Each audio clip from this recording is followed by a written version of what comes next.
Thank you for tuning in to Exeter TV. The meeting will be starting shortly. While we wait, let's learn more about Exeter TV. Exeter TV is the town's public and government access channels, available on Comcast channels 98 and 22. Channel 98 is your channel. If you have an idea for a program, want to host your own talk show, or submit a film, we're here to get your content on television. On Channel 22, we bring you live and replay coverage of government meetings and other town updates. A third channel, Blue Hawk Media, is operated by SAU 16 and can be found on Channel 13, with all your school sports, events, and meetings. You can watch Exeter TV online at exeternh.tv, Apple TV, and on Roku. Find us on social media for extra content. Subscribe to our YouTube channel and hit the bell to get notified about live streams and new content. Tune in to our platforms every other Friday to watch the Exeter Biweekly Report, with recaps of recent events, updates from town departments, and messages from nonprofits in your area. If you head to our website, exeternh.tv, we invite you to sign up to our newsletter to receive monthly updates about new content, upcoming meetings, and more. We'd like to thank you for taking the time to watch Exeter TV and hope that you tune in to our other content as well.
Welcome to the first public forum of the program and site evaluation for a public safety complex. And the kind of goal here today is our first public forum. We're going to give a presentation on a little bit of background of how we got here. The chiefs are going to go in and do a presentation on their departments, and then we're going to have Rob from LaValle Brensinger do some presentation on the options, because we looked at a lot of different options, kind of whittled down to some options, as Rob will say, but we haven't settled on anything. No directions have been finalized, but we're here to present what we've done so far to the public to hopefully get your feedback and input on, on anything we present here tonight. So just as a way of introduction, myself, I'm Dave Sharples. We have Chief Poulin from the police department. We have Chief Wilkin from the fire department, and we have Rob Robacek from LaValle Brensinger, architect. We also have Josh, the deputy chief, and Justin Pizon as well, with deputy fire chief. I just went over this, but I'll go background, purpose and need, evaluation of site options, and then we'll open it up for public comment. So how did we get here?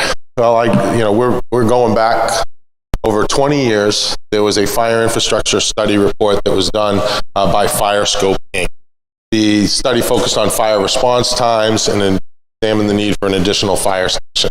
The study did not focus on the existing station at the time. They did recommend a second station to provide better coverage to the residential area north of Route 101 and still provide coverage to the Epping Road corridor. And they also recommended looking at a third station at that time out in the Kingston Road area, actually out by kind of the western area of town by Riverwood. A fire substation did go before the voters in 2003. That was not voted on. It was voted down. So fast forward about 6 years, in 2007, they did an organizational effectiveness and efficiency study of the fire department by MMA consultant groups. The study was geared toward staffing levels and the examination of a second station again. And they did not focus on the existing station. And they recommended the town acquire enough land in the Epping Road area to enable the town to construct a second fire station in the future, and then made several recommendations to staffing levels that have been implemented over the years since. About 12 years ago, the town purchased 6 Continental Drive for future public safety use. And then in 2018, the town, nothing really happened between then. We pulled it out of the, CIP. The substation had kind of been in the CIP, but never moved forward.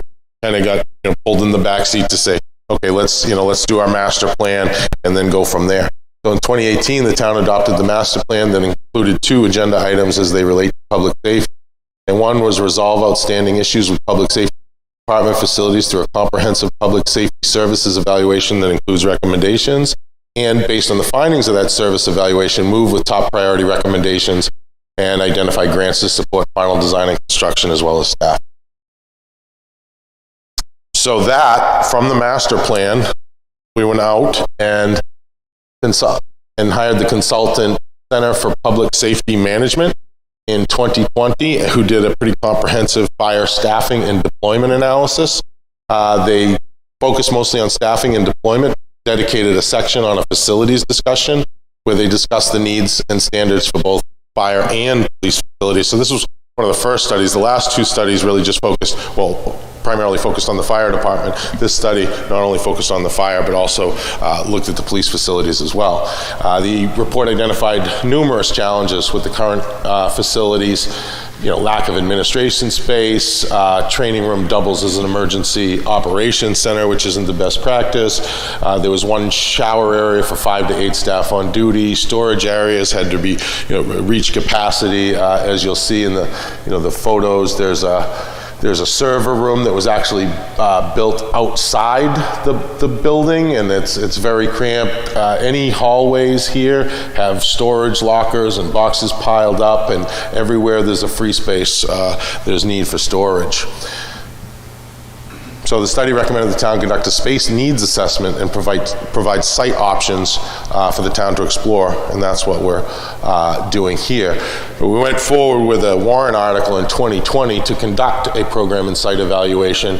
The town issued a request for qualifications, and after interviewing several firms, we selected LaValle Brenzinger to work with the town moving forward.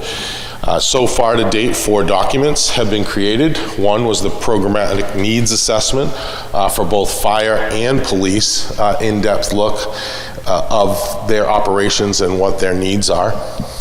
The evaluation of site options, which Bob from LaValle Brenzinger will go over, and a conceptual budget for the 3 top options, because that was asked for. The Facilities Advisory Committee has been integral in helping us with this project, and we've been keeping them up to date, and they provided comments, and they asked for a conceptual level budget, which is a rough order of magnitude. It's not something that would go to a warrant. There's a lot to do to finalize those numbers, but they wanted to get a general sense, and we'll show you those tonight as well. The facilities assessment too, yes. So just quickly on the broad purpose and need, because each of the chiefs will get into a little more detail on theirs, but the purpose is to find suitable site or sites for our public safety departments, because the current situation is not adequate for either police or fire. And the existing public safety complex at 20 Court Street was constructed in 1979. In 1980, the Exeter population was 11,024 people, according to the 1980 U.S. Census. Today, the population is 6,049, which represents over 5,000 people, or a 46% increase. So there's been quite an increase in population, almost 46%, actually 46% increase in population. And compare that with how many folks we had working in the respective departments. In 1979, the police department had 31 employees and the fire department had 13, for a total of 44. Today, the police department has 37 and the fire department has 35, for a total of 72 employees, which represents an increase of 28 employees, which is a 64% increase since that time. So both the fire and police, when we did all these studies that we've shown, and during this program, we have identified that both fire departments have outgrown their current facilities. Multiple renovations have been done to the building to accommodate growing departments, splitting areas, splitting offices into 2, making interview rooms out of a jail cell, I think one of them is, or something. No, the interview rooms in the utility room where the electrical panels are. There's actually had to double as an interview room for the police department. So it's gotten quite cramped. And for a further in-depth look beyond what the chiefs are going to say, we've got a walkthrough video on our website, on the town website, under the planning and sustainability page, and it has a narrated video walkthrough of each department, so you can visually walk through every space in both departments to really get a flavor of the needs and the space needs of each department. So with that, I'll pass it off to Chief Poole, who will talk about the police department. Thank you.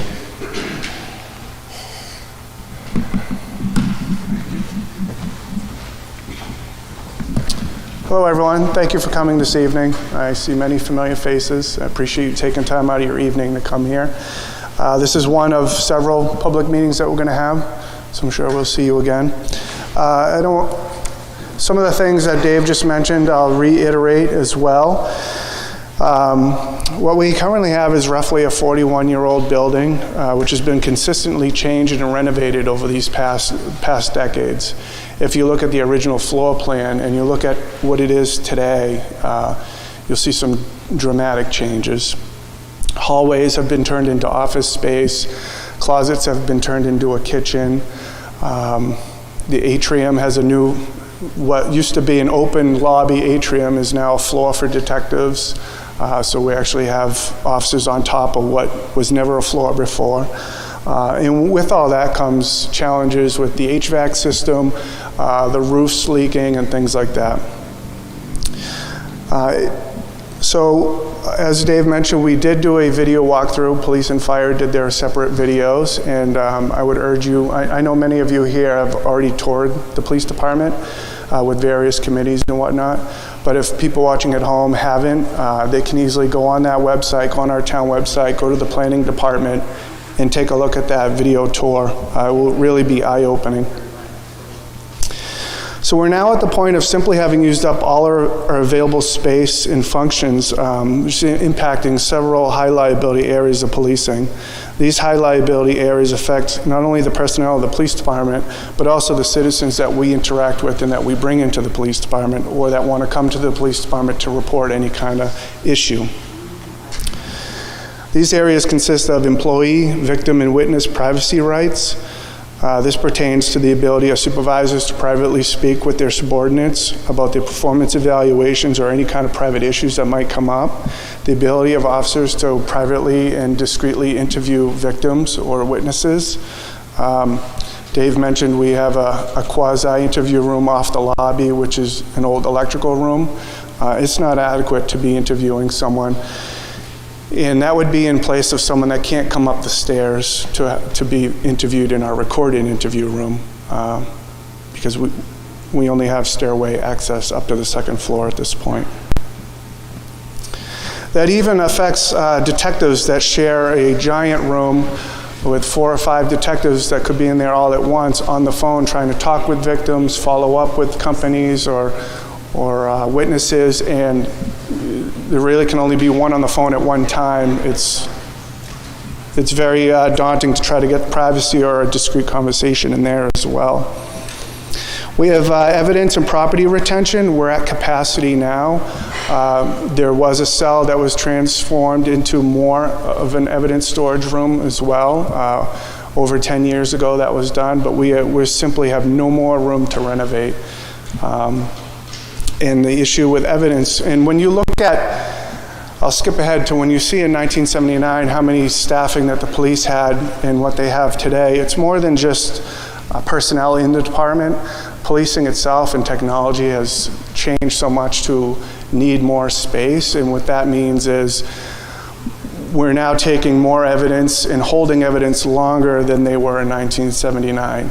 In 1979, they had a whole lot less of equipment on their belts that they had to store. They didn't have an APHIS machine in their booking room. They didn't have an intoxilizer machine. They didn't have the records retention laws that we now have, where we have records that some of them we have to keep for a lifetime. Some are 50 years, some are less. And for our record storage is at capacity. We also utilize an off-site area in town, and that's at capacity as well. When we talk about the different evidence that's changed, we talk about firearms, drugs, sexual assault kits, documents, and even large items that sometimes you don't think about. Car parts, pieces, bicycles, all these things we have to hold until a case is resolved or it can be returned back to the owner. One of the most important aspects with the police facility is the ability to be able to have a location to train officers adequately. Training, as we know through the Lee Act and through the 21st Century Task Force on Policing from President Obama, training police is at the top of what we should be focusing on. You have well-trained police, they're going to perform well in the field. And right now we do not have a place that we can host training, and we don't have a location where we can even have a full department training. We recently were able to purchase a large firearms simulator with some money that we received from a case. And we tried to put that in our break conference room, but it wouldn't fit. Thankfully, Jen Perry in Public Works were able to let us use their conference room, and that's where we actually perform that training. But we have to work with them, make sure they're not using the room, and then we go in and set it up.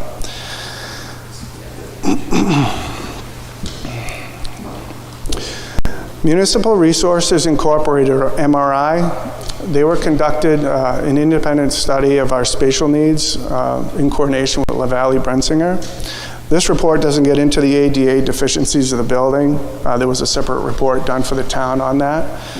But one of the main deficiencies, as I mentioned earlier, is that I can't bring someone up to my administrative office to speak to if they have any kind of disability that prevents them from coming upstairs. That's the same said for our recorded interview room and for our detectives. Everything's on the second floor. MRI looked at our situation regarding current best practices, recommendations from the President's Task Force on 21st Century Policing, and CALIA accreditation standards. It's important to note that we are going to be seeking CALIA accreditation this year. For the next 3 years, we're going to be working on that. That, again, is one of the best standards and best practices that's coming across policing nationwide, is to be accredited. And right now, with that comes certain building issues that we'll need to address. I'll read you verbatim the conclusion from the MRI report, and it pretty much sums up where we are today. Generally, despite the publicly facing professional appearance of external areas of the Exeter Police Facility, observation of the current state of the facility at 20 Court Street reveals that nearly every workspace is overcrowded, whether by personnel or storage of agency-owned property. Security and safety of employees and visitors to the Exeter Police Department is not assured within the current structure. Compliance and imposed regulations and best practices associated with victim witness privacy, juvenile operations, evidence and property storage, records maintenance, prisoner handling, and the current structure is not assured. So again, I thank you all for coming tonight. We look forward to hearing from your input and suggestions, and I would invite Eric Wilking to come up next.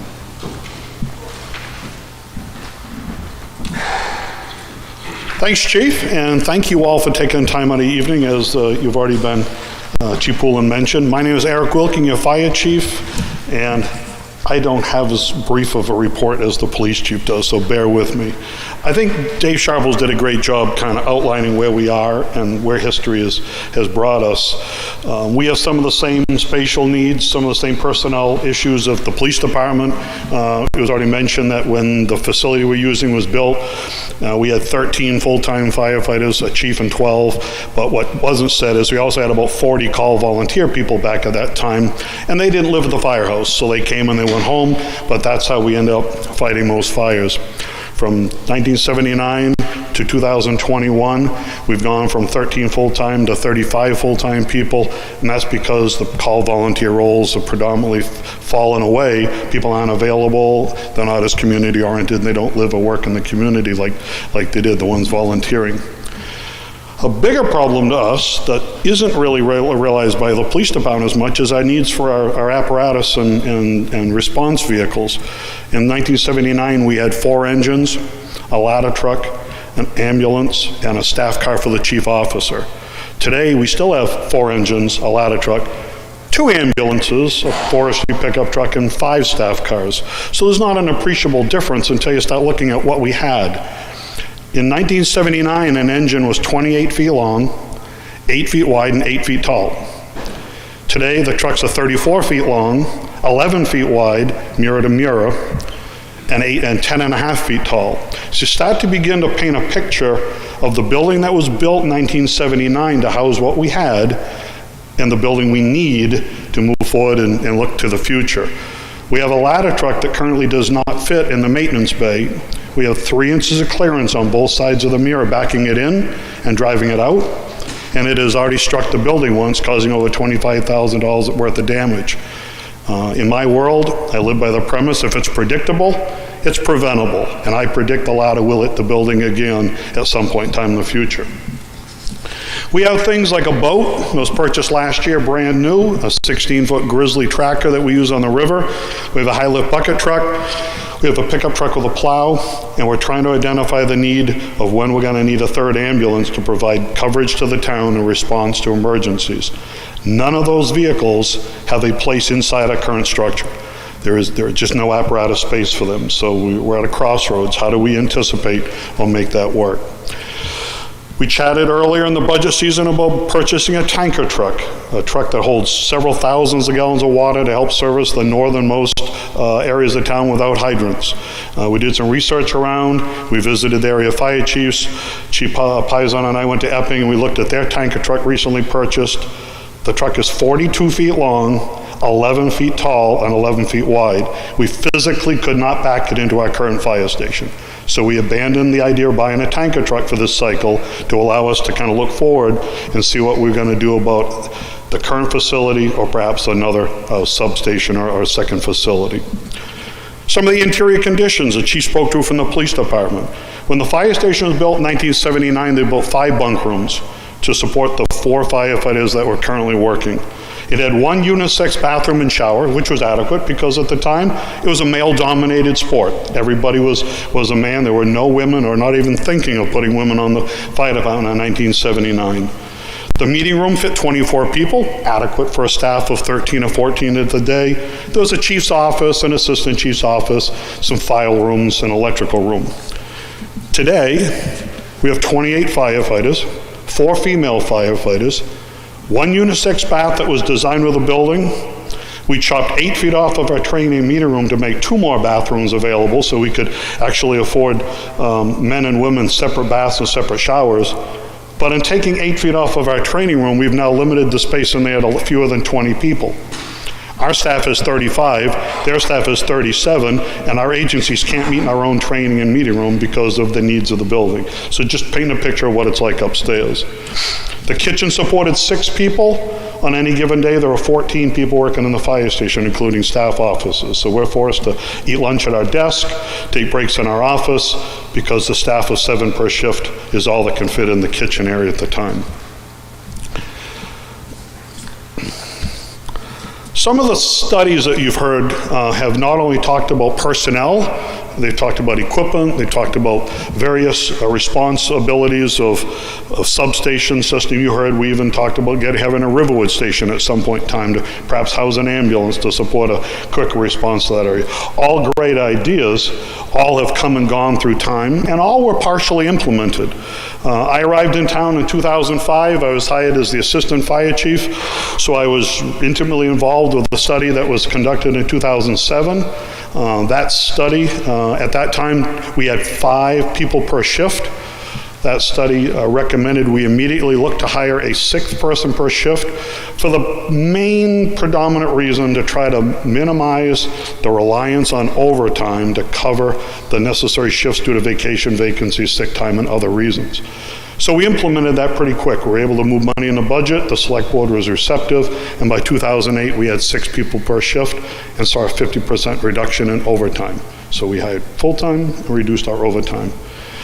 Second study came in and recommended we immediately move to 7 people a shift, which through the taxpayer support this last March, thank you, we are implementing the 7th person per shift. But they went one step further to said, to better serve the town and handle the volume, that we look at some point in time in the future to look at 8 people per shift. So right now we have 7. It also talked about looking seriously at a plan at building a second station, substation, whatever you like to call it. And obviously you've heard from Dave Sharples that we'd already bought property on Continental Drive, so that was kind of zeroed in with that CPSM study. At the time they did an analysis, that was one of the crux pieces that Town Manager Dean and I and others at the time when we looked to hire CPSM, we interviewed 2 different firms. We felt the Center for Public Safety Management was going to provide the best data analysis, the best package to really drill down and determine what the root cause of some of the issues in town. One of the things that they pointed out, looking at 2019, we had to pick a point in time, a reference point. In 2019, we responded on 1,885 medical calls, 1,885. Of those, we were able to reach the scene in 4 minutes or less, which is the national standard, a benchmark we're measured to, 1,612 times, or 83%. Not bad, not bad at all. Fire calls, we were able to respond to 558 of 672, or about 85% of the calls there. So the rough amalgam there is about 84% of our calls can be managed from the central station on Court Street. They then looked at the same run volume, same year, and added a station at 6 Continental Drive, which is the piece of property. They concluded that we would be able to reach 1,783 emergency medical calls, or 94.6% in 4 minutes or less. And our fire calls increased to 95.7% of calls, of the fire-related calls. So you can see there's an appreciable difference depending where you live in town. If you live in the center core, we're already covering you, we hit the 83, 84%. With 2 stations, we're at 95, 96%. So when some people ask, what's the need? Why is it critical? What's driving this? It's not always space, although we've demonstrated we're lacking of space. It's not always, how many people we have. It's how can we service the community? How can we use taxpayer dollars most efficiently, best, and provide the highest level of service we possibly can to the residents of town? And in my opinion, 95% of the time, responding on somebody's call for an emergency and getting there in 4 minutes or less makes a big difference. Some talk was there at some previous meetings about response times and travel routes. So just let me paint you a picture. We did an analysis, and anybody in the room can do the same thing. Anybody can take out their phone or go to the computer, go to Google or any other search engine you like, and type in 20 Court Street to 7 Riverwoods Drive. And it's going to tell you it's 2.6 miles and you can make it in 6 minutes under normal traffic conditions. That's pretty cool. You can also type in 6 Continental Drive to 7 Riverwoods Drive, and it's going to tell you it's 3.1 miles and it takes you 8 minutes to get there. So that tells me, as the fire chief, and how I train my firefighters, the quickest response to Riverwoods will continue to be from the Court Street station. That we'd only respond from the Continental Drive station if the crew downtown was already out on a call or unavailable. So we talk about routes of travel, there's always going to be a concern about how we go. A couple of other things that I found interesting in my search is the current response from the downtown station to our high school, where 1,500 children go to school every day and plus staff, is 11 minutes and 4.8 miles. To get there, I have to respond through a congested downtown area, make it around the bandstand. I have to go through Phillips Exeter Academy campus area and all of their crosswalks. I have to pass the Main Street School campus area, all their crosswalks, and parents dropping off the children in the morning and waiting to pick up the children at night. I then have to cross the railroad tracks at Lincoln Street and hope to God it isn't one of the 11 times the Downeaster crosses back and forth, plus the trip they go to Brunswick in the morning at 4:30, it wakes me up in the mill every morning, and 3 freights a day.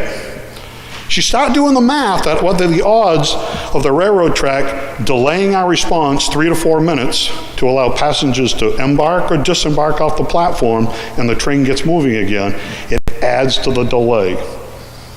The Continental Drive station allows us to reach the high school, which is only 3 miles away from that location, in 7 minutes. Still doesn't meet our 4-minute desire, but gets us there a heck of a lot faster. And the last interesting tidbit of fact would be using 100 Domain Drive, if you know where that is. That's the old Tyco building down on the far eastern tip of the town. 100 Domain Drive or Bowersgate can both be reached by either station in 8 minutes.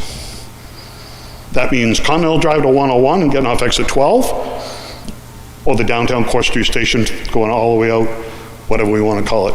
Water Street, High Street, Hampton Road, all the way out to make it to Northampton Road. So that facility could be reached equally by both stations. So there's a compelling reason to discuss more than one station in the town of Exeter. Lastly, and Dave talked a lot about growth, and we've had a lot of meetings of the town of Exeter has seen the largest growth in Rockingham County, both in raw numbers and percentage. 1,700 residents in the last 10 years alone have decided to move to Exeter. That we have something special. We have a great community, awesome core, great volunteers, and we do an awful lot for the people that live in this town. So 1,700 people have moved to town. With that has come building. We've added, or plan to add, over 615 units of living in the Epping Road area alone. 140 units on Meeting Place Drive, 91 on McKay Drive, 96 units on Wiley Creek and Ray Farm, 52 new homes built on Woodridge Lane off Watson Road, 12 new homes built off Rinney Lane and Beach Hill Road, and a proposed over 200 units in the Gateway to Exeter, or whatever the new name's going to be, coming in on Epping Road on that project. In addition, 422,000 square feet of industrial commercial space has been built in the last 9 years on the Epping Road corridor alone. Great Bay Kids, Primrose School, Gourmet Gift Basket, Unitil, the list goes on. An enormous amount of interest has been put in that area. And if that doesn't compel you to understand why it is so important to us to service the town of Exeter, both the downtown core, which absolutely deserves a presence from the fire department, and we have no intention on abandoning the downtown Exeter, but that area of town on Epping Road deserves attention, and it's a prime location, a Cedar fire station, if we decide to go the route with a PD, to service the vast majority of town, 95%, from a two-station model. Question was asked, would we hire people? I cannot stand here in front of you as a politician and take the no new tax pledge. I won't do that to you. I will tell you there is no plan to hire additional personnel to staff a substation. At the time, in 2004, when the station was voted down, I read through the data, they were proposing hiring 12 new firefighters to support that fire station. I get it. The sins of the past, I cannot be held accountable for. They happened long before I arrived in this town. I'm telling you today that when we came to town, we moved from 5 people to 6 people per shift, and now the town has supported 7. Our intention is to respond from a two-station model, using 4 firefighters and EMTs downtown and 3 in the substation. If we decide to come to the voters and seek additional staffing, it'll be for run volume and calls, not because we need more staffing to open another firehouse or to staff another fire engine. It's because we need the personnel to keep the place run. So that's the pledge I'll make to you, not the no new tax pledge, because I'm not running for office today.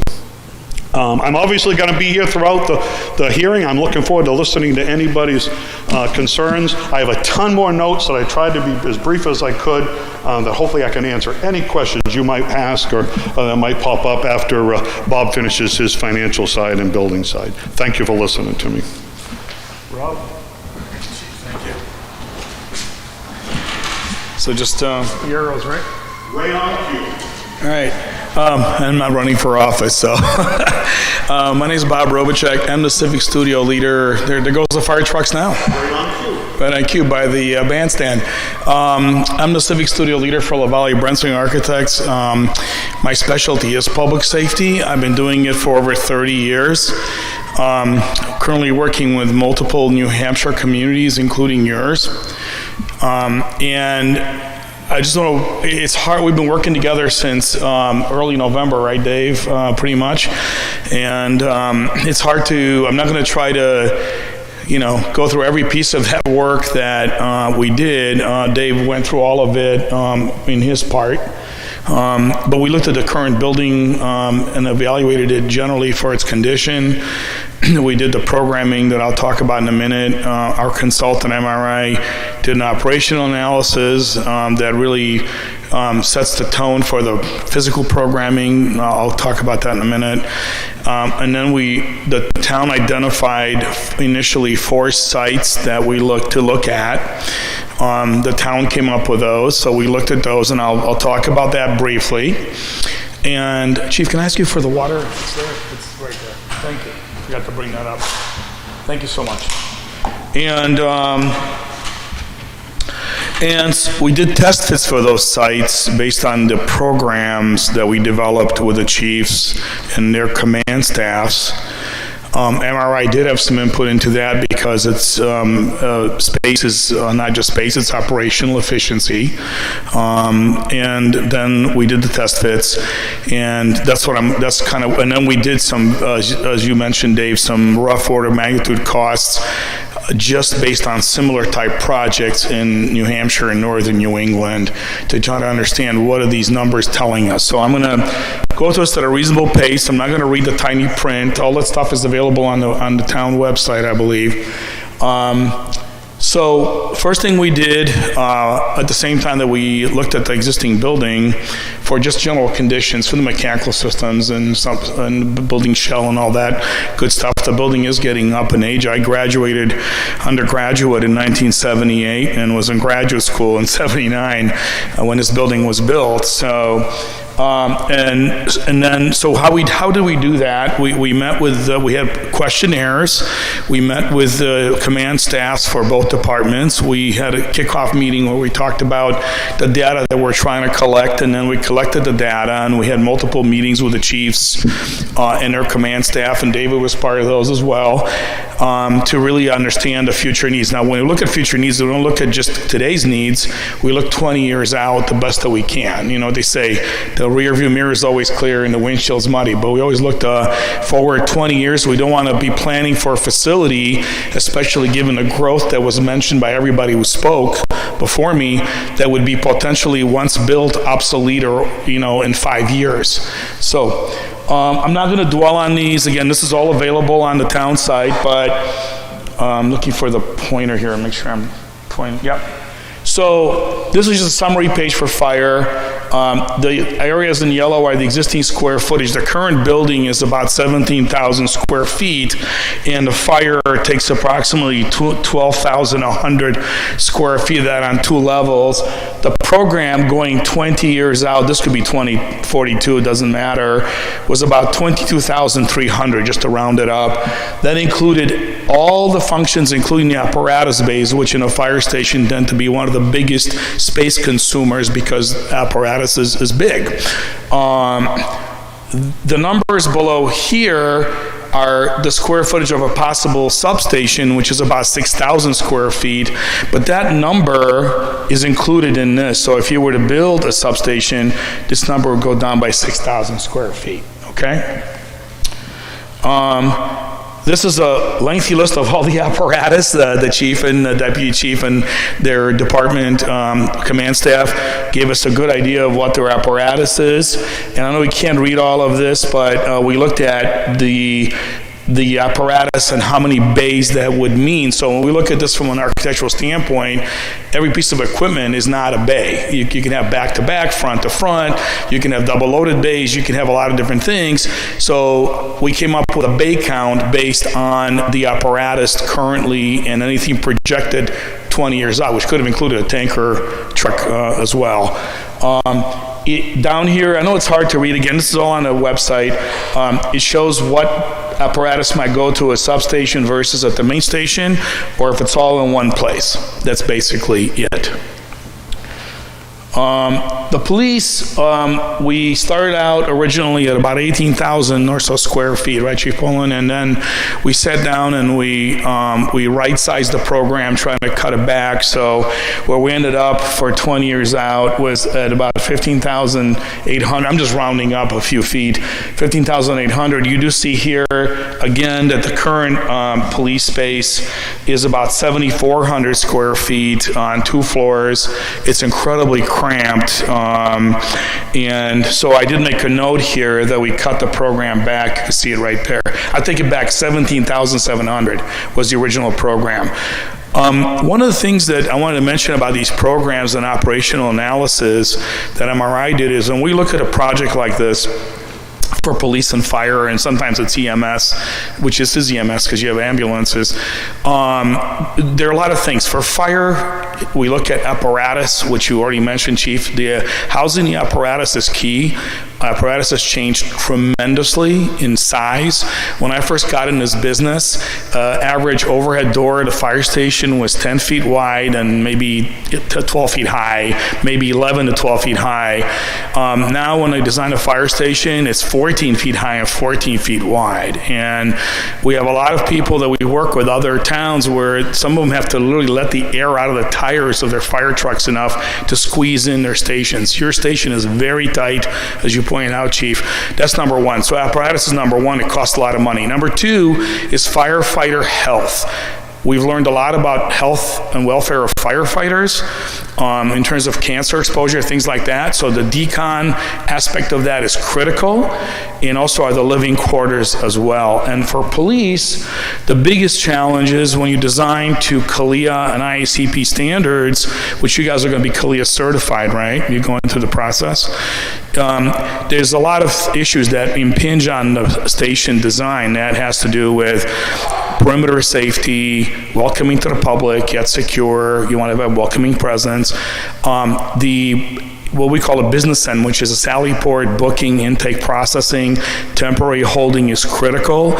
And one of the biggest challenges in police work right now is the evidence. Evidence is mushrooming in size, and most police departments, including yours that we work with, their evidence area needs to grow by 300 or more %. I mean, because of chain of custody. So we're not going to hold a CALEA seminar tonight because I don't want to bore you. But those are the key drivers to a lot of the things that led to the program. So the police, as I said, is about 15,800. And then this is the requirements for parking, et cetera, for that. And we design a police station. We look at three different aspects. We look at visitor parking, which is public. We look at police employees, whether they're sworn officers or like dispatch people that may just be administrative staff, et cetera. And we look at police, and then we look at the fleet. And one of the things that's changed tremendously in the last 10 years has been the security of that parking and access to the building based on sort of what's going on in the world these days. So, okay. MRI did the operational report. We've worked with them extensively on multiple other New Hampshire and northern New England towns. They're very well known. Again, they looked at this from an operational standpoint. I think when it came to fire, it was the usual things that I just mentioned and the Chief Wilking mentioned, which is things like firefighter, I couldn't spit that out, firefighter health and welfare, which is a huge issue in the industry right now. Apparatus, and most of all, response time and deployment based on GIS mapping. And I think your explanation, the way you did it, was great because it's easy to understand. For fire, response is everything. Police is on the road, you guys are patrolling, so you're not responding necessarily to a call from the central station. For police, it's all about procedure, being able to have a chain of custody, the safety of the officers, and being able to meet the standards necessary in modern policing, which quite frankly, every state, including New Hampshire, has specific laws about that.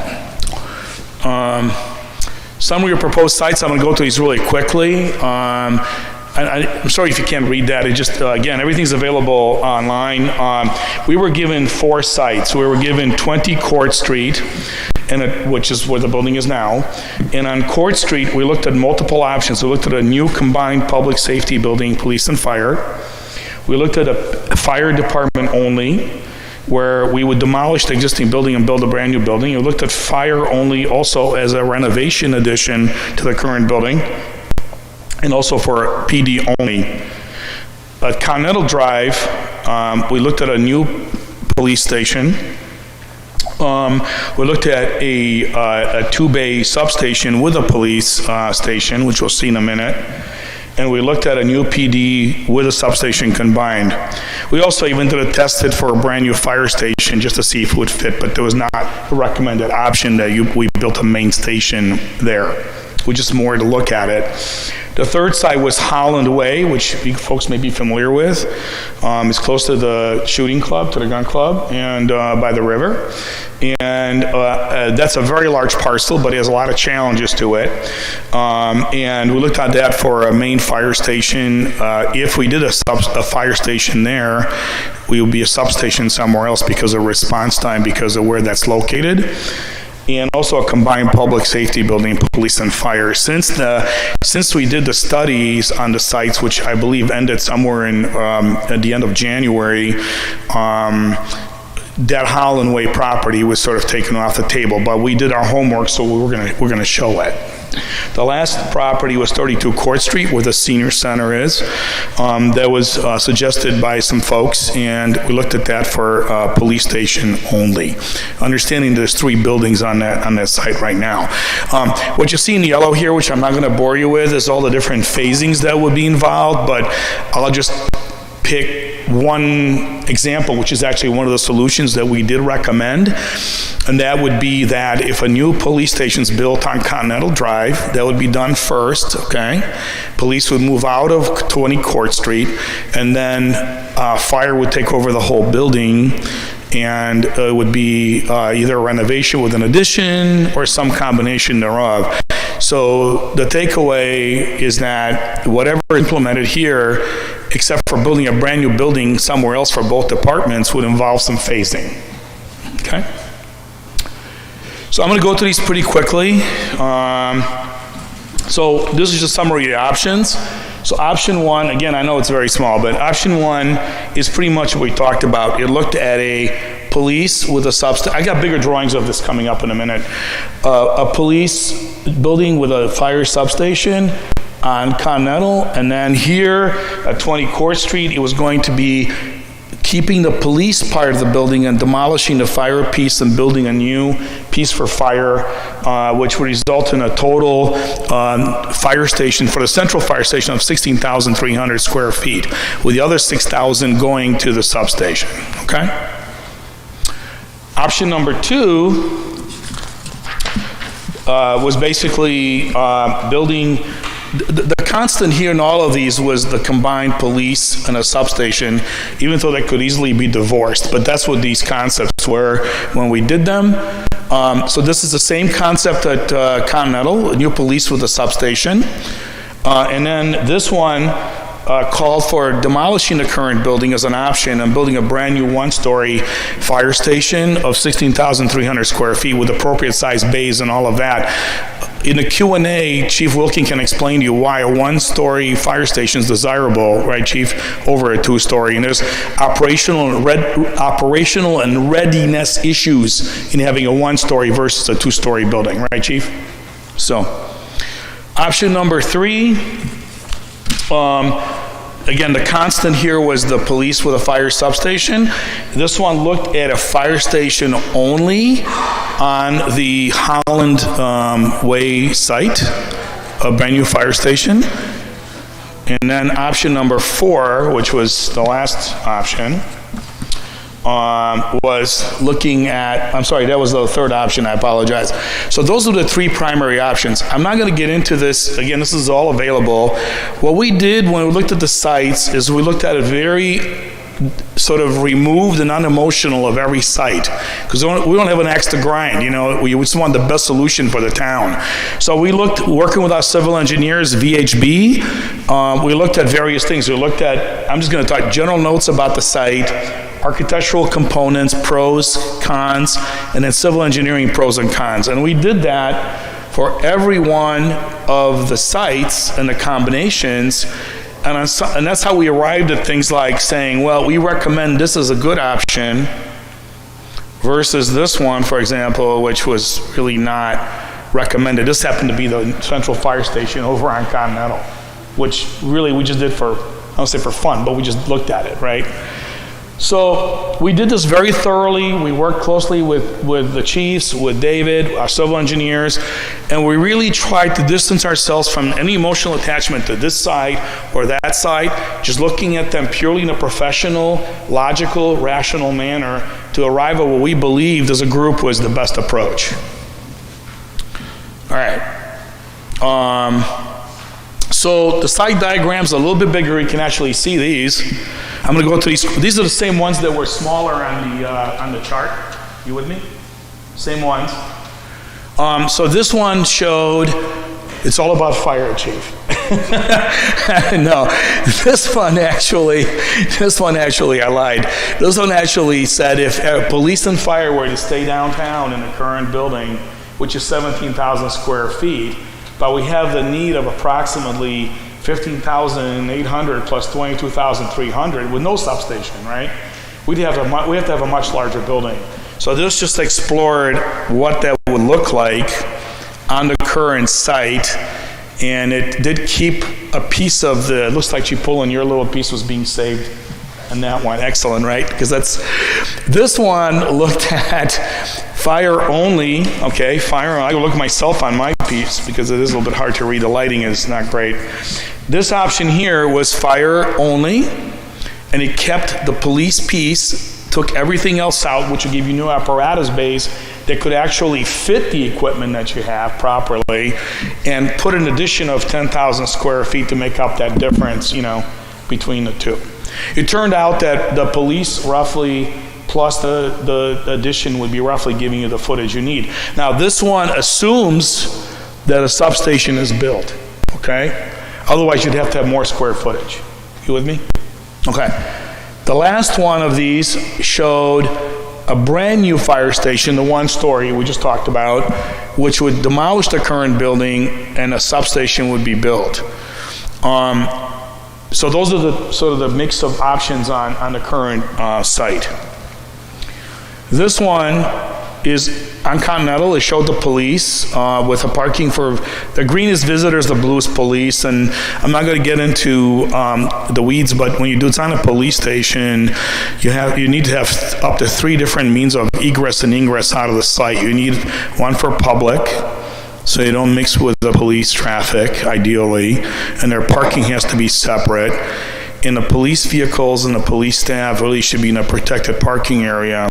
That's standard CALEA practice, and unfortunately, we see a lot of vandalism of police cars and actually police staff parking cars in stations that are not protected. The other thing you do want is 2 means of egress for the police to leave the facility in case of an emergency. This site is ideal for that because you can do all the separation you need. So this is an ideal site for a new police station.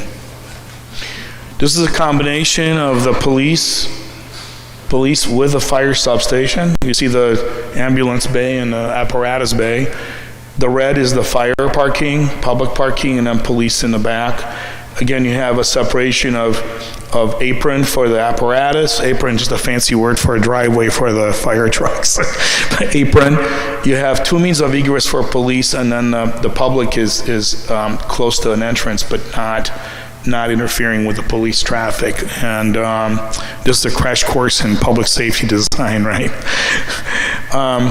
This is the one that we weren't recommending, but we just looked at it to see if it fit, and this was the new fire station at the full boat, the whole fire station on this site.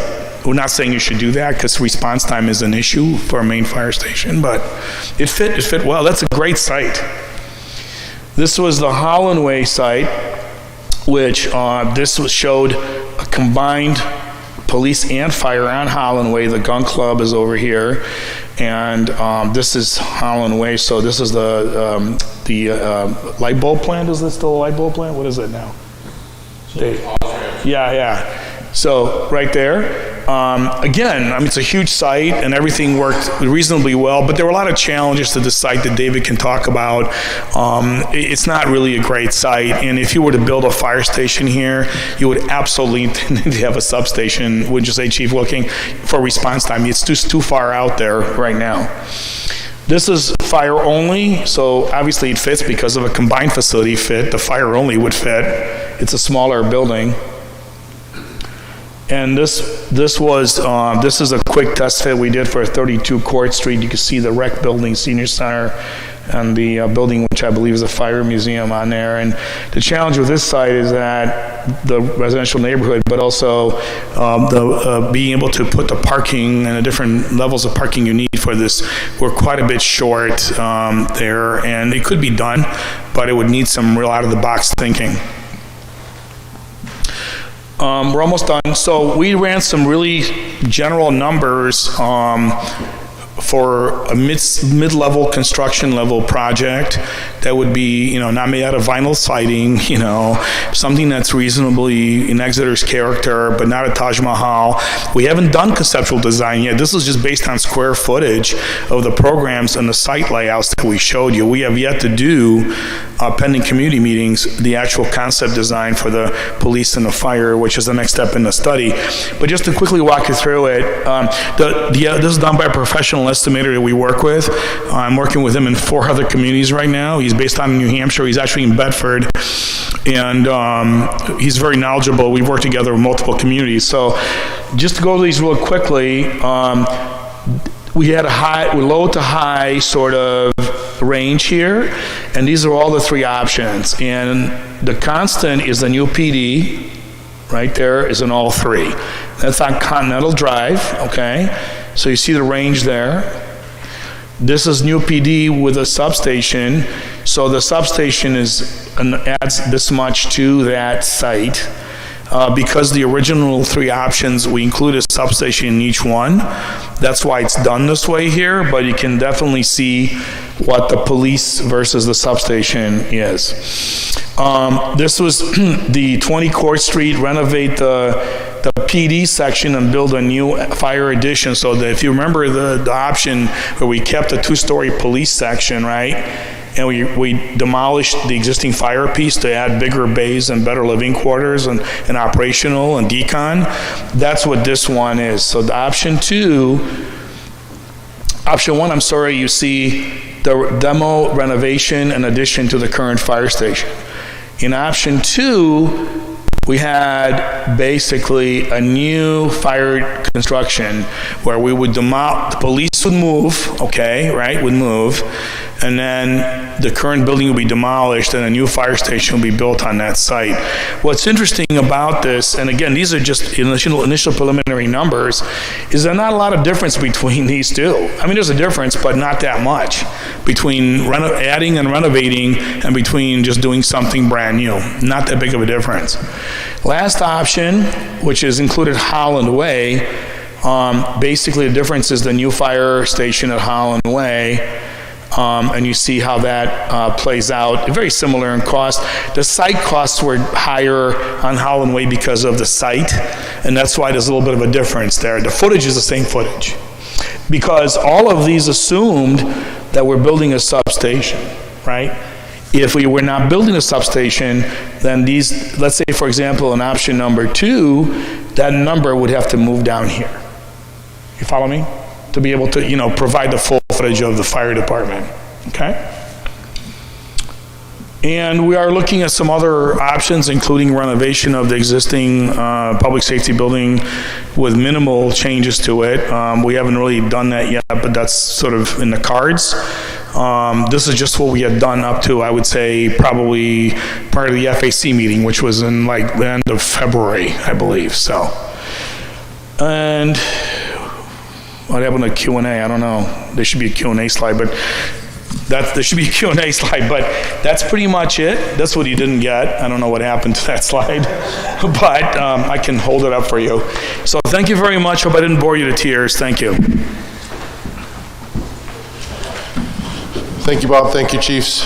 So we're looking for any comments, questions. We're all here available to answer any questions or hear any comments or input you have on anything you've heard or any questions you have at all about this project. And please feel free to come up to the microphone, and we'd love to hear your input, if anyone has any. We have some. Good evening, Rod Bushy. I want to extend the facilities advisory committee as well. I want to commend you guys for doing it. Okay. There you go. I'll talk lower then. So I would commend you guys. Great job. I think, again, part of our goal as the facilities committee was to ensure that we actually help build a project that actually doesn't sit on a warrant article. It doesn't sit there and continue to be year after year not meeting the needs of the community. And part of what we have been talking about really is how do you present that so that the community really can make an informed decision for why it needs to be done. And I think you've done a great job of illustrating some of the whys. And I do recommend that anybody who wants to go see the building and actually see what they work in on a daily basis, take a look at the website, take a look at what happens. It's not ideal, and not even remotely close to that. So, thank you.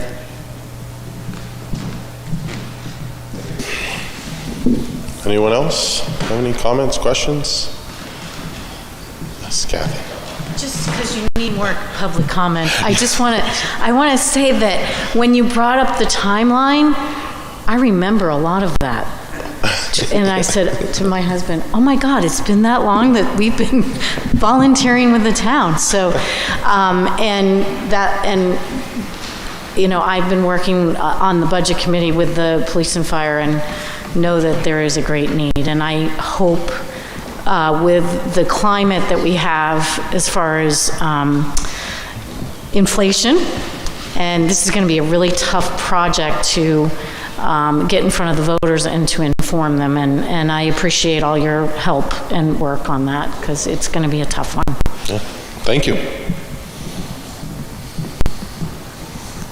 Anyone else? No one else? If anyone wants to make a comment, you go on our website. We have my email. You can send, we'll take comments and input at any time.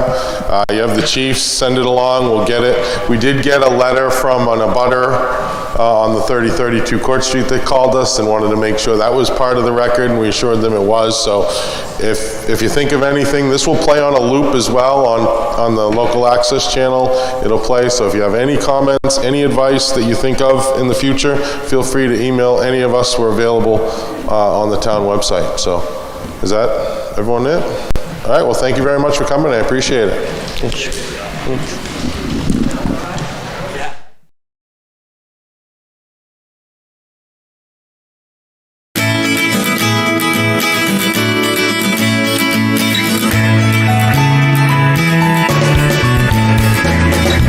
Thank you for tuning in to Exeter TV.